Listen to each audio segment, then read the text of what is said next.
This is a review of the Atempower 200 watt foldable solar panel kit.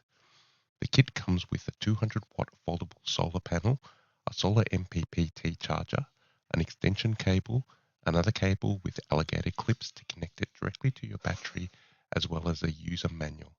Atempower also do a 300 watt in this style as well. I decided to create this review as I found this panel but couldn't really find any reviews on this particular unit itself. I purchased a unit from the Vic Off-Road eBay store for about $300. I'll put the link in the description, but it looks like this panel is available online from a number of retailers. This is not a paid review, and this is my own personal opinion. Here you can see the box the unit comes in, and here you can see the unit set up.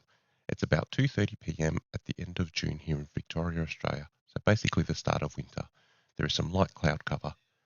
As you can see, I've put the panel up on the built-in kickstands. They're a little flimsy. I'm unsure how they'll go over time, but they seem to be doing an okay job. As you can see, I've pointed it mostly towards the sun, but again, close enough, but not 100% for these tests. Here you can see the upgraded MPPT controller that it comes with. It does have a USB on it, both USB-A and USB-C. What I've done today is connected it to a little amp meter there. It's not actually included in the package.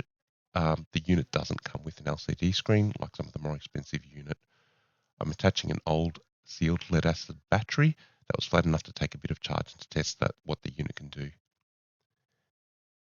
And straight up here we can see it going 10, 11, 12 amps and hitting about 170 watts. Seems to be doing pretty well on a less than ideal day, less than ideal position. It might hunt around a little more, basically 170 watts out of the box.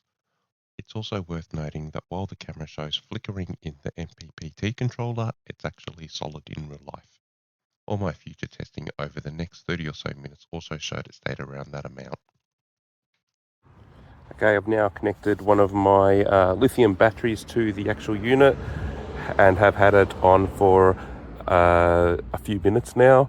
As you can see, the charging profile for lithium should be 14.3. We're currently getting about 14.38. I did also notice when the charge cycle completed, the float level did drop down to 13.93 and no more current was flowing to the battery.